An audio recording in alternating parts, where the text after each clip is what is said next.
9:15.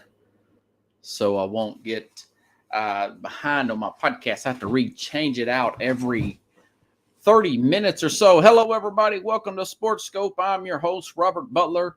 On this 8th day of March 2022, there is a lot of information, a lot of stories out there. A few stories I'm just not going to be able to get to. I wanted to talk a little bit of the combine, get into that a little bit. Jordan Davis, keep that name in mind. Defensive tackle out of Georgia, may be the absolute steal of the draft. I want to say this guy 6'4", 6'5", maybe even taller than that, 340 and run a 4.78. That's unbelievable. This guy could be a massive player in the NFL. Maybe an Aaron Donald type. I don't know if he's going to be that good, but I think he's going to be one of those players that's going to that possibly could fall. Not the best air quote pass rushers, but a good run stopper. Jordan Davis, keep an eye on that guy. A lot of good 40 times. Just simply didn't get to those stories. Going to talk about Brittany Griner. All of a sudden now there is a picture of her, the WNBA star, who's been arrested for days now, weeks possibly. Nobody's given me a right answer on that from the publications. I think I saw 24th of February, which was right around when this war started. And some publications just say February. Either way, we'll get into that story a little bit. Calvin Ridley suspended for 1 year. But first, let's talk about the blockbuster, okay? Russell Wilson, as I said in the tease earlier today, traded. By the way, he has signed his no trade provision and passed the Broncos physical. The other players involved in the trade still have to pass their physicals, but the teams will start the process to confirm the trade, which won't go official until next week on the NFL New Year when that starts. Okay, so let's get into the actual compensation. All right. So the Broncos will get, Seattle will get the Broncos 2 first-rounders, 2 second-rounders, Noah Fant, really good tight end. Wish they could have kept him. Shelby Harris, another good defensive tackle, and Drew Lock, kind of a throwaway player as far as the Broncos. Now, what picks would you say? Seattle got some good picks here. Number 9 overall pick in the first round this year. Of course, they've got their own first-round pick. Denver will also get their second-round pick. I like the fact that they asked for their second-round pick. So Seattle will have Denver's second-round pick, which is number 40. They'll have their first round and second round in 23. And then they'll have the 5th round in 2022 this year as well. And, of course, Seattle sending back their 4th-round pick. So that is a lot of picks. Unfortunately, for Seattle, what are you going to do about quarterback? This is supposedly not going to be a heavy quarterback draft. Pete Carroll, I've got to go through all my screenshots here, but I want to say that he was hanging with Matt Carroll at the NFL Combine, according to Pro Football Focus. Matt Carroll is the quarterback out of Ole Miss, I want to say. Didn't have the best of seasons. And so people ask, so what does this look like? I went on FanDuel as far as the Super Bowl is concerned. The odds, these are your top 5. Buffalo, plus 700. Green Bay, plus 750. Kansas City, 850. Plus 1,100 for the Rams, defending champions. And who's under the Rams? Plus 1,200 for the Denver Broncos. This is to outright win the Super Bowl next year. So the odds for Denver shot up the ranks immediately. Now he's going to be playing with Nathaniel Hackett. Being coached by. That's the coach of the offensive coordinator from Green Bay is going to be with him. So this is going to be the first time Russell Wilson will be able to play under an offensive-minded head coach as a professional. You've got, like I said before, Cortland Sutton at wide receiver, Jerry Judy's already tweeting about this. He's very excited. Javonte Williams, I thought he was going to be the best running back, and he was the highest rated according to Pro Football Focus last year as a rookie. Finished the season really well, Javonte Williams. The defense, why didn't Seattle ask for Bradley Chubb? Why didn't they ask for Patrick Surtain, the sensational rookie there out of Alabama? Tim Patrick's already signed. Now Hamlin, their other player who tore his ACL, he's going to be released. But they're, as you can see, they're loaded. Von Miller is supposed to be coming back. Plus, on top of this, more good news for Denver. More good news. Spot Track has already put out what his salary would be. $26 million in dead money will be on the Seattle Seahawks. $27 million, I want to say, this year, and $24 next year. It's not bad. 27 this year, 24 next year is going to be their cap hits. 24 this year, that's even better, and 27 respectively for the last 2 years left on Russell Wilson's contract. So Denver looks like they've come out like a bandit, Pickles. They gave up a lot. But when you get the quarterback and you've got a pass rush, you've got a decent running game, you're going to be all right. According to FanDuel, and I'm pretty sure the other books are pretty close. They're fifth in the NFL as far as getting to the Super Bowl and winning it this year. This coming up year, we start the new year technically next week when these trades and all this stuff will be official. So what do I think about this? I think it's a good trade for Denver. You got Nathaniel Hackett. Nobody knows what he's going to be like. It's a lot easier, folks, when you've got a proven quarterback like a Russell Wilson. If you take last year out, he had a freakish finger injury. I watched that live. It was on a Thursday game, I want to say against the Rams. He's always had trouble playing against Aaron Donald. I think that's what it was. He hurt his finger last year. He had a down year last year. But the previous years, in 20 and 19, this team was not that good in Seattle. I've been telling people that. Russell Wilson was an MVP candidate. He's played some of the best football of his career the last 2 years. Other than last year, he won 6 games by himself, is what Mad New Yorker says.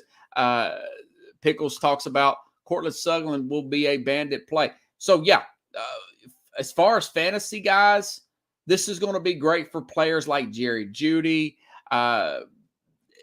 Cortland Sutton, dump off passes to Javonte Williams. So they're going to be in good shape. They've got the money set up here. They didn't give away as much as I thought they would as far as draft picks. I thought it would be like 5 draft picks. They ended up giving away some players. Okay. So now look at it from another perspective. Look at the AFC West. They're going to get a lot of games primed out. They're going to be set to be prime time. Executives around TV and the NFL are all running around like chickens with their heads cuts off this afternoon. You're going to have Russell Wilson with the Denver Broncos versus Patrick Mahomes in primetime football. Justin Herbert versus Russell Wilson there in primetime football. And Derek Carr's the weak link. That's the strongest quarterback division in the NFL right now. And if you look back at Seattle, they didn't make the playoffs last year. You look at the 49ers, the strength of the 49ers. Wilson was like a $40 million cap hit last year. They missed on several draft picks. They overtraded for Jamal Adams there. By the way, Pickles, Mad New Yorker, Carlos, they've also going to release Bobby Wagner will be released. That broke just a few hours ago. Seahawks informed 8-time Pro Bowler, All-Pro Bobby Wagner, a franchise icon, that they will be releasing him. So basically, Wagner arrived in Seattle in the same 2012 year that Russell Wilson leaves on the same day. So they're looking at a total rebuild, okay?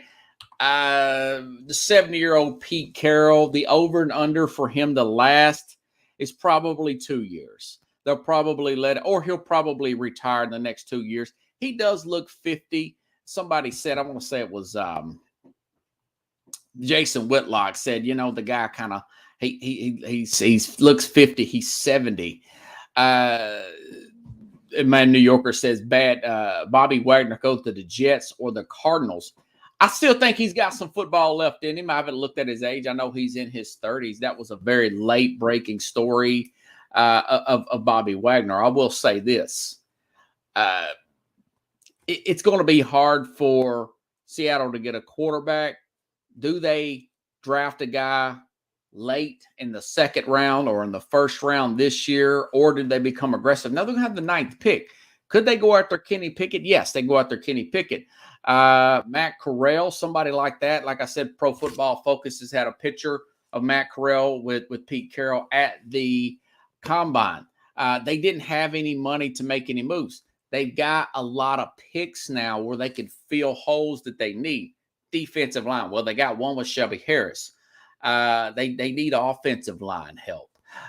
Next year, all the Russell Wilson's money, his dead money is going to fall off their cap. So if I'm Seattle and if I'm John Schneider, I don't think this is going to happen. I'm just saying if I'm Seattle, if I'm John Schneider, he's their general manager. If I'm Pete Carroll, I won't put a lot of stock into these quarterbacks this year. You fill your holes, you trade those picks down, you get more players on rookie contracts. If you want to pick a player in the second round, good, that's fine. If you want to pick this guy with one of those picks, this Matt Carroll or Sam Howell, I think he's the player out of North Carolina. If you want to do that, great. But if you really don't think these guys can play, or maybe you do pick them, and they got Russell Wilson in the second round, or might have been actually I think it was the second round. Guy come off of a running team. They already signed Matt Flynn that year, if you guys recall, and this guy just turns out to be Russell Wilson. He killed this guy in camp, and then the rest is history. They went to 2 Super Bowls with Wilson, so they can replace a guy like Bobby Wagner in the draft, okay? So that's what I'm looking at. If I'm Pete Carroll, there's a really good cornerback out of the University of Cincinnati. I look at getting that. They've had bad problems at corner. They've got good edge rushers in this draft. I would address those type of needs. And if somebody like DK Metcalf started pouting about not getting the ball, I would trade him too. I would trade him too. I would go offensive line.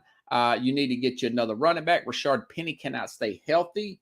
That's what I would do if I'm Seattle. And if you go that route, then I would give Pete Carroll possibly 2 more years, because then next year you got more of a quarterback draft. I know the guy from Alabama's probably going to rise up the boards. I'm sure there's going to be some others, but we'll see. I just wouldn't. If my scouts, and again, this may not work out this way. They'll probably trade up and get a quarterback this year. The quarterback won't work out, and then they'll end up being Pete Carroll's going to be out of a job, or he'll retire. That's how I see that working out. Either way, you've got a lot of ammunition. You've got some cap space is going to free up. You've got a lot of picks. Remember, they gave up way too many. They got two first-round picks for Jamal Adams. That's a safety. That's crazy talk. Switching gears. Speaking of high money, again, Russell Wilson, $24 million cap hit. I talked about this on many shows, including mine before. If you have your quarterback making 14% or more of the cap, history says they don't win Super Bowls. You stay under that 14%, which Wilson will be at $24 million. The cap this year, guys, will be $209 million. So you're right there at that under that 14% limit. So yes, that's why the books have the Denver Broncos being the 5th favorite to win the Super Bowl next year. Okay. Speaking of big money and big cap money, Rodgers, L. Jr. says Aaron Rodgers got more to prove than Russell to win with that ridiculous $50 million a year contract. Okay. I'll just say this. I was thinking about saying this statement on the way home from work. It's pouring down rain. I'm in my car by myself, and I'm listening to another podcast talking about something totally not even sports related. I've lost a lot of respect for Aaron Rodgers today. I've lost a lot of respect for Aaron Rodgers today. Last year he complains about the team not getting players. Okay. He complains about not getting, he's irritated that they drafted Jordan Love. Okay. They get put out in the first round. They scored one touchdown on their opening drive last year in the playoffs, and they got beat with an opposite team, not even scoring a touchdown on offense. All right. They have a wide receiver that's 32 years old. They're going to franchise him, Devontae Adams, which is going to put him $16 to $18 million. Okay. And Aaron Rodgers signs a 4-year, $50 million a year, $200 million contract, which should put his non-football money that he's made from his football fame, but he's made pretty close to $500 million when it's all said and done. Once these contracts run course, okay, that is, L Jr., 25% of the cap. There is no way in Hades that I'm picking Green Bay to win the Super Bowl next year. I don't care if they win 13 games again.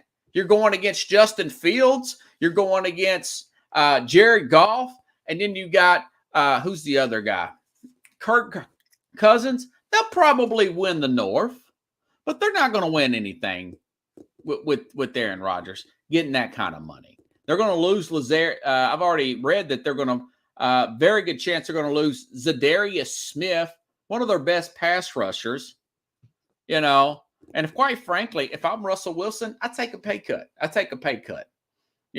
Russell Wilson's been to 2 Super Bowls. Aaron Rodgers has been the one. Rodgers got one of the highest completion percentages and QBR ratings in the history of the NFL.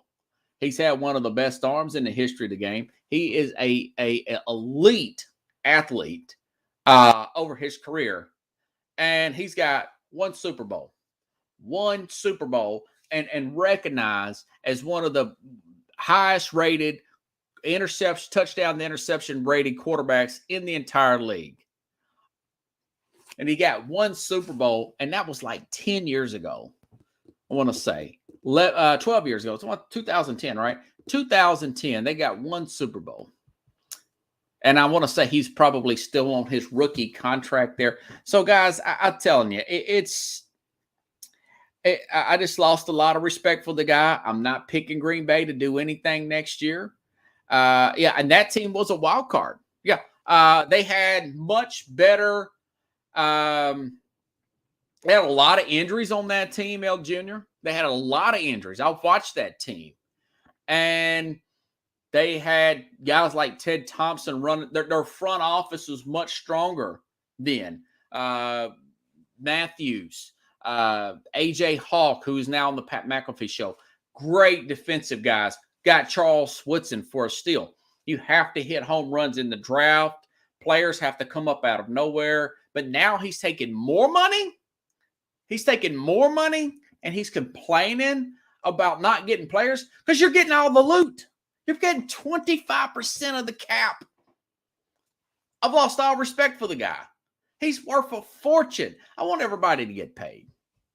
But if you want to look at your legacy, Peyton Manning, 2 Super Bowls, okay? Brady, he's got a gazillion, okay? Then Roethlisberger, he's got 2 Super Bowl rings. Troy Aikman, 3, okay? Montana, 4. Rodgers should be in that class. John Elway's got 2. He's got 2. That's not the class now no more. Patrick Mahomes will probably get another one. I think Mahomes is going to end up being a better quarterback. And again, I talked to you guys, Drew Brees. Who was the other one? Aaron Rodgers, Russell Wilson, all those guys that asked for over 14% of the overall cap, they don't win. They don't get there. And you say, well, what would you do? What would I do? If I had that kind of money, I would take the first bite. Okay, give me the $30 million signing bonus. Give me the first big year. And then I would go down farther and farther and farther. As the years went along, I would do for $6-8 million because I want to be in those games late in the season. I want to play in the postseason. I want to get to the Super Bowl. I'll get those commercials. If not, I'll get me another agent. I want to get those big commercials that Rodgers already has, and I want to stay up. Brady, I want to say he was never the top played quarterback in the league before he met the supermodel. Guy just wants to win. And I understand taking the first big bite after your rookie quarter contract. And then you just spend your money right. This money is so big now. I mean, how much do you really need? You know, this is a hard cap league to keep it competitive.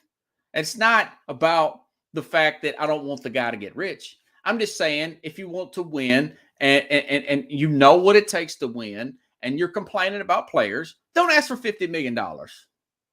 No further comment on that.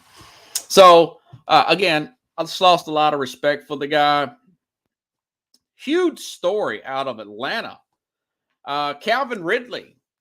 1-year suspension. Brady got ridiculed by the NFL player for not getting those big contracts. Yeah, the PA is not Tom Brady. I was like, dude, I worry about Robert Butler. You worry about whoever the president was, J.C. Trotter, mediocre, saying that Brady got ridiculed by the NFL for not taking those big contracts. He want to win. He wants to play deep in the game. That's why he got mad at the Patriots or Belichick for picking all the players and not letting the scouts do it because he's taking less money. Where's the money going? Switching gears. Okay. Calvin Ridley, 1-year suspension for gambling while out of the NFL last November. He was went out around Halloween for mental health issues. And NFL says that now he said he bet $1,500 on parlays. Either way, I want to say this about the NFL is about perception. A lot of you, and me included, man, that's a little much. I mean, 1 year. I mean, come on, man. He's bored. He's at home. He's bummed out. It's $1,500 what he says. But the perception could send off a very bad signal, and you do not want these games to be look rigged. A couple years ago, the Saints and the Rams, there was a blatant pass interference that ultimately got the Rams to the Super Bowl in 2018. So the NFL, you know what they did? Because of the perception, there was so many eyes on them, the perception was that the NFL misses big calls all the time, and coaches do not get an opportunity to challenge those flags that should be challenged for a blatant pass interference. So what the NFL did, they let coaches use a challenge flag to challenge pass interference. You know how many they got? Not many at all, because I don't remember any in the playoffs the next year. Okay? So you know what they did? The NFL, they took it out because of the perception. The perception that Calvin Ridley, which the NFL has concluded did bet on Atlanta games. What if he bet that, and they've got these prop bets of, quarterback getting sacked in the fourth quarter. The perception could be he's a player. What if he has something going on with the kicker, and they split the money? Okay. What if he's friends with the quarterback, and he knows what the point spread is. He knows what the under is. He knows what the yardage is. Something like that. The perception, even though it looks hypocritical, since the NFL has a team in Vegas, they've embraced fantasy football, they've embraced gambling, the perception looks bad. So I'm okay with that. Calvin Ridley, what are you thinking, man? They found out his app the app he was using in Florida, which was the only legal app in Florida. He must have been using his own name. These guys must be, not really paying any attention to anything. And I'm trying to find this story here about Ridley. Since there's so much stuff that happened today, Mike Kosketsky is going to get franchised. I knew he would probably the beer man there from Miami. Going to be some pretty good. Zach Ertz, by the way. Denver. Once you go out there, Zach Ertz, go all in, by the way. He's going to be a free agent. Maybe Arizona will try to keep him. Albert Breer says, so Calvin Ridley did get busted. He was in Florida, and he used the only gambling app legal in the state. I don't know why that is. The app notified a compliance company the NFL has hired called Genius for this kind of thing. That he was out of state was a factor in Ridley's being flagged. So the NFL, if you're a player, always assume that they know. Always assume that they know. Perception is a key. Yeah. Perception is key. He could have used his somebody with a different last name. Probably wouldn't have been no big deal through another party. He could have did anything like that, but he didn't, and he's suspended for a year. Now I'll say this, and he also, he claims the mental health stuff.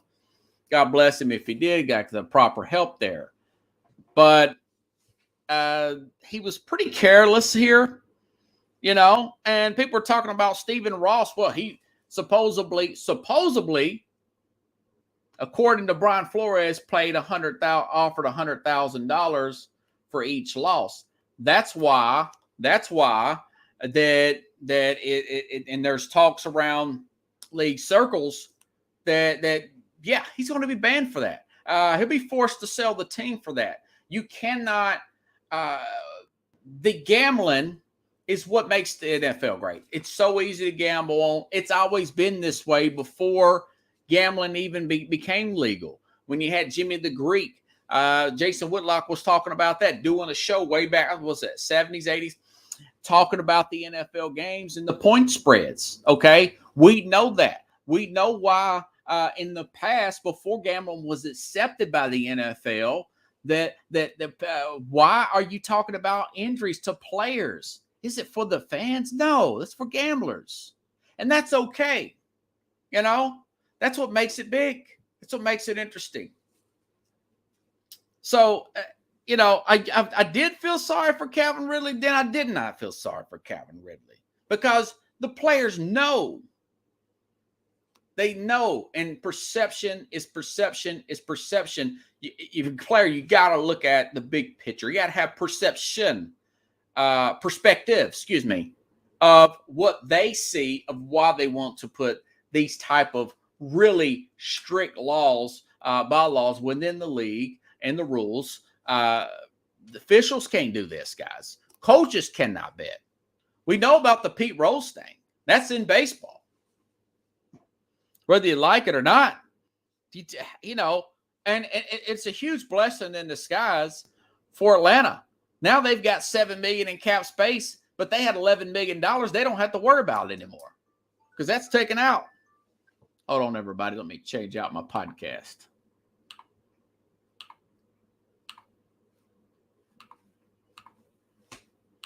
Okay. Speaking of prepared for the worst and hoping for the best. Switching gears. Okay, Brittany Griner. I've been following this story since Saturday. WNBA star Brittany Griner, Giner, Baylor star.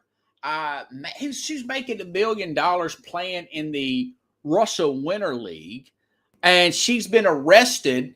They say the publication they look at says February she was arrested. And one publication said February the 24th. Others just say February. They don't even know when she's even been arrested for cannabis oil at the airport.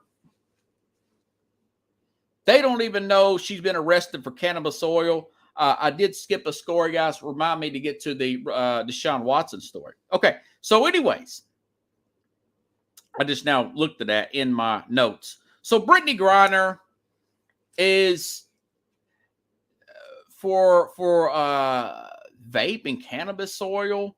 Are you kidding me? So, you know, and then today, so she has been arrested. She's over there playing. Again, to Russian TV released a photo of her after the arrest. No, this was today. This photo got released of her holding up a sign or something. It's kind of like a mugshot, a Russian mugshot. Now, that is the day after the United States announced that they're not going to send any oil over there. We're not going to sell our gas over there doing the Ukraine thing. Okay. And nobody knows how long she's even been there. That's what's crazy about all this. Nobody knows. Is it February 24th or whatever? But here's a lesson learned here. Always assume that the laws are not like ours in each country. And people say, well, I got Robert, she's 31 years old. She should know that. No, I do not think so. I think a lot of these athletes, they go in these other countries. We had, what was it, a soccer star or whatever. I can't remember what the guy did. We had an athlete get in trouble in Brazil a few years ago during the Olympics there. And that turned into a little bit of a crisis there. But, and guys like Jason Whitlock, and I did have a good soundbite from Whitlock talking about how these athletes talk about our social justice and how bad America is and how great China and Russia are because they pay our secondary athletes.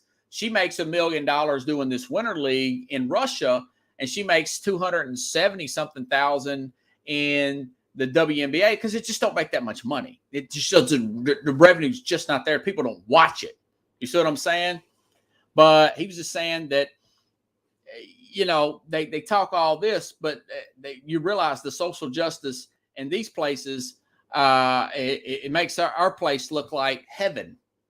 You know, she should have been free hours within arrest. I mean, cannabis oil.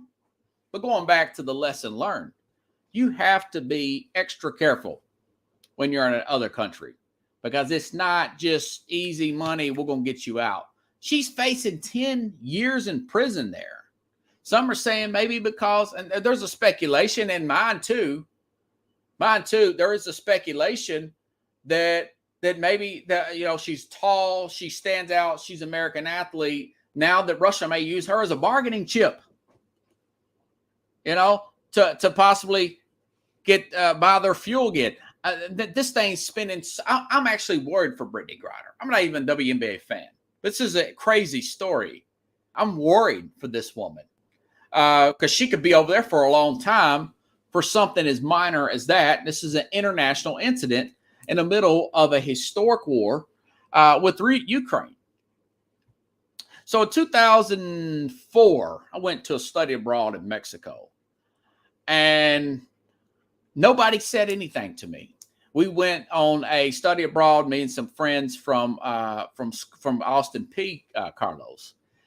And, you know, once I was over there, I had all these restrictions for one thing that I put on myself.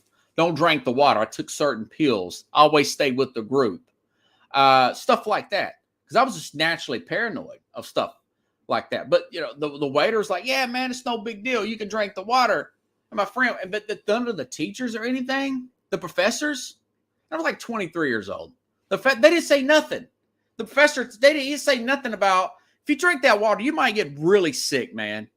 If you get arrested here, they don't have the same kind of accommodations we have here. It was like Acapulco, right?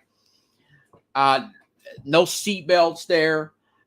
People running red lights like nobody's business. I remember last year, one of the Ball brothers got in trouble in China, I want to say, through UCLA, and our president then got him out. But it's very, very difficult. One guy and from the United States, he got caned He got caned in China. This was years ago, about 20-something years ago. When you go in these other countries, don't assume that you have the kind of rights that you got here. You know, she should have been extra. If it was me, because there were talks even before the invasion, somebody should have gave Brittany Griner a heads up and say, you need to get out of here before the Olympics are up. You had to walk away, leave of absence during an emergency. This country is about to invade another country, and nobody in the West, we're considered the West, is down for this. So you don't want to get stuck over here in the middle of a potential war zone, even though the war is going to be in Ukraine. You know, and nobody, and Pickle says her agent should have made amends. Her agent should have got her butt out of there and say, listen, don't do anything that can, any kind of paraphernalia, anything of that nature. And again, I know she's 20. I know she's 31 years old. People are naive like that. Let's see what the WNBA could do freer. Probably nothing. Yeah, they can't do anything. Now, I guess maybe our president and vice could probably make some big demands or something. They can work it out. But part of me thinks that possibly something like this, they saw her and they targeted her. Part of me thinks that she was probably a little naive. Probably the truth is somewhere in between. Maybe they checked her at the airport and say, well, you know, if we can get one of these Americans to stay over here, maybe we'll have a bargain chip come later on, because we're going to have one heck of a crisis on our hand once we decide to do that. I'm not sure if that's the case, but I'll tell you this, I'm not staying in a country like that when I know something's going on big time. There's been areas in Mexico that was advised against tourists, and people were still going over there during, it was a few years ago. Outside of, what's the other one? I can't remember. It'll come to me later. Not Acapulco, the one on the eastern Gulf side. I forgot what it was. But anyway, it was one of the more commercial areas in Mexico. So, and Pickle says they could have planned it on here. Yeah, possibly. You know, yeah, her agent really dropped the ball. And I just hope she's not over there for several months or a year. Cancun. Yeah, thank you, Carlos. Yeah, there was restrictions on Cancun, Mexico. Most of the people over there in Cancun speak English. You can actually spend your money. When I was in Acapulco, I had to trade my money in, Carlos, for, I forgot what their money's called, but you do it at an ATM. Pesos. We had to trade my money in for pesos. Yeah, Pickles talks about drug wars. You know, like I said, same thing with China. We had a guy caned over there. The Laval brothers were scared to death over there. You know, what about the thing that happened in Aruba? You have to stay with people you know. Don't drink anything with people you don't know. Don't get in any trouble. Don't have too much to drink in these places. These people don't know. These students do not know this. They go over there now. We had some guys in our group was acting a fool, getting way too drunk, throwing up. And I was looking at, even at 23, I'm naturally a paranoid person. I grew up in the hood. Okay. I don't get too out of pocket at somewhere I'm not familiar with, or the people I'm not familiar with. You know, there were people trying to sell us a used crappy football on the beach when we were in Mexico for $15, and they wanted us to follow them back to their little tent thing, some guys. And I said, nah, it ain't that serious, man. Yeah, teenager caned in Singapore. Yeah, but you guys are on it tonight. Thank you. Thank you, Carlos. Okay. Before I could get totally off track, back to football. Okay, Deshaun Watson. There's a big update on this Deshaun Watson case. Okay, big update on the Deshaun Watson case. I do want to talk about, if I can get up here to the top of the, by the way, Tennessee Titans, kudos, signed Harold Landry, 5 years, $87 million, a pass rusher, 12 sacks this past year, one of the better pass rushers in the NFL. kudos to the Titans. Get to the other quarterback, protect your quarterback. Get a quarterback. Maybe they need to do that in the draft. So kudos to Tennessee there. A little bit of news and notes. Let's go to, a grand jury is scheduled to hear. This is from New York Times, Pro Football Talk. Grand jury is scheduled to hear Deshaun Watson evidence on Friday. In theory, criminal case could end that day. Likewise, he could be indicted on one or more charges if they decide to indict. The district attorney investigating Deshaun Watson plans to present her case on Friday. Civil dispositions. Now, this is for a criminal complaint. If I'm Deshaun Watson, I think it might not happen. From what I see, I don't think he's going to get indicted. He could get indicted. What is the old adage? You can indict a ham sandwich. Possibly could. This has been over practically, we're pushing a year when this came about with Deshaun Watson. If he is indicted, all bets are off on the trade market. I know Washington's going to make a big push. Washington supposedly made a push at Russell Wilson. Somebody put Russell Wilson rather go play for Denver with no owner than Daniel Snyder. I don't blame him, but Russell Wilson is Washington looks like a pretty good team. I like Ron Rivera. Had a little bit of a crappy summer there with Rivera, but I'm getting off topic. Deshaun Watson. Okay. Now, if they indict him, all bets are off. If they indict Deshaun Watson criminally tomorrow, when this grand jury makes this, when they make this plea for a criminal case, then I withhold my trade demands and I just go play for Houston next year. If they do not, thank you, indict a ham sandwich. If they do not decide to indict him, and now he's just down to the civil side of it. It's like 22 women. A few of those women made the criminal complaint, okay? If they do not do that, if I'm Russell Wilson, if I'm Deshaun Watson, I up the ante and we settle this. We put the whole thing behind us. Just put the whole thing behind you. And there'll be Washington. Washington's going to be lined up to go for him. I don't know, possibly Philadelphia, the Giants perhaps, but the Giants claim to be liking Daniel Jones. I doubt that. I would say Tennessee or Indy, but they're in the same division. Would Miami get back in there? They said they wasn't. As of last week, Miami said that they wouldn't. So really, grand jury indictments is a different ballgame. Yeah. So we'll see what happens there. If the grand jury does indict him, he can still beat it. You could indict a hand sandwich, right? He's got really good lawyers, one of the best ones in Texas. This lawyer represented Roger Clemens, came out pretty well there, I want to say. And he also, who did he represent? He represented Adrian Peterson. I want to say that Childish case got thrown out. Rusty Hardin. I remember that name because Rusty Hardin, Pickles, before you put that up there, he was representing Roger Clemens, and everybody thought that was funny because it was Rusty.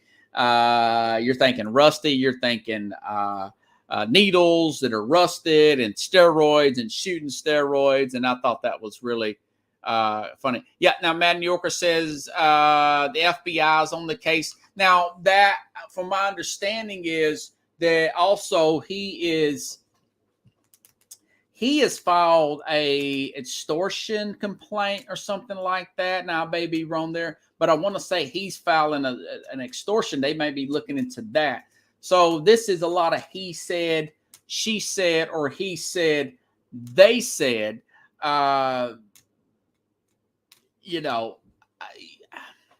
I might be, guys, I may be way off here. I'm no Nostradamus or anybody like that. And I could be way off. This guy may not play another down in football. He could go to prison. But he was so confident about this. And you could say, well, it was 22 women. that if there was a paper trail, I think it would have leaked out by now. This sounds like something that I think he didn't own up on some kind of financial agreement. That's what it sounds like. Could be wrong. And now they're ticked off and want to get paid for it. And so, like I said from the very beginning on something like this, I would personally, I've heard about this through guys through a mutual friend. A personal friend told me Robin Williams got a lap dance and he had a woman sign a waiver to do that, to not sue him for that. Now, that's Robin Williams, the late, great Robin. So you got to have to get some kind of documentation if you want to do something crazy like that. I know it sounds crazy, but these guys are targets. And he may be 110% guilty and never play again. This could be like a Bill Cosby. I don't know. Nobody knows. But it just seems like that's a lesson to be learned. But I will say this. The NFL has not put him on the commissioner's exemplar. He could have played last year. He got paid anyway. But he could have played last year. He's not suspended. He's not on any list. And the NFL hasn't said anything ever since. That's what I do know. That's what the facts are. And New Yorker says the Texas ownership is acting like they are free of any charges. And they've been dragging their feet on this too. I think there's been offers made for Watson. I think Washington's going to make a big play there. If I'm Cleveland, I'd make a play for it. Matter of fact, I think Cleveland did. There was rumors, and they're back and forth on it. So Cleveland, I would. Baltimore, I would. I'd trade Lamar Jackson tomorrow if I could. How about trade Kyler Murray to Houston and trade Deshaun Watson to go play with his former teammates? And Arizona, they signed their head coach and general manager. I don't change anything I said last week about that, by the way, for Arizona. Steve Klein and Cliff Kingsbury both re-signed there. I'd actually like that general manager. He's done a pretty good job. Cliff Kingsbury, I'll say this. They will, if he has a crappy year and they get one and done in the playoffs or don't make the playoffs at all, and I think even after the extension, I've seen this done a million times, Arizona will fire him and pay him out.